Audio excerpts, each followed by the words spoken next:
Pardi police ठाण्यात NDPS कायद्याअंतर्गत दाखल असलेल्या गांजा तस्करी प्रकरणातील 7 महिन्यांपासून फरार असलेला आरोपी रुपेश कुंदन लोखंडे याला पोलिसांनी अटक केली आहे। झोन 5 अंतर्गत राबविण्यात आलेल्या कॉम्बिंग ऑपरेशन दरम्यान गोंड मोहल्ला परिसरातून सापळा रचून त्याला ताब्यात घेण्यात आले।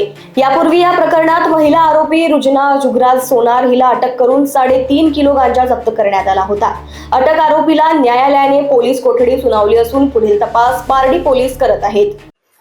पारडी पोलीस स्टेशन अंतर्गत 2/26 गुन्हा दाखल होता एनडीपीएसचा।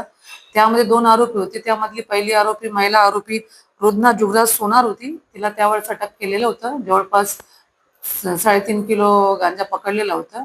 आणि याच्यातला जो दुसरा मुख्य आरोपी होता रुपेश कुंदन लोखंडे, वय 23 वर्ष, राहणार उडिया मोहल्ला, गोंड मोहल्ला, मांडेवाडीचा, हा फरार होता। 30 तारखेला जेव्हा आम्ही मान्य झोन 5 सरांच्या नेतृत्वाखाली कोम्बिंग ऑपरेशन झोन 5 ने मिळून केलं, त्यावेळेस कोम्बिंग मध्ये पारडी पोलीस स्टेशनचे जे आमचे कर्मचारी होते शैलेश कुंभलकर, त्यांना टीप होती का हा आरोपी गोंड मोहल्ल्यात लपून बसलेला आहे।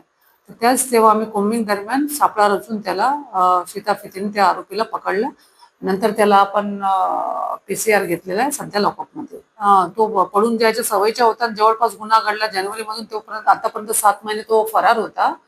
आणि ज्यावेळेस आम्हाला माहिती भेटली तर त्यावेळेस आमच्या पारडी पोलीस स्टेशनचे पूर्ण स्टाफ आणि डीबी टीमचे पथक फार बारकाईने त्या घराची रेकी करून आणि तो मागच्या दारातून पळून जाणार नाही या प्रकारची चारही बाजूने त्याला सापळा रचून पकडण्यात आलेला आहे।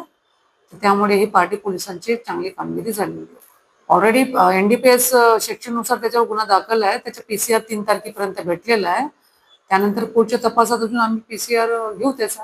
लोकवाहिनी मीडियासाठी विशाल बंबडवार यांची रिपोर्ट, नागपूर।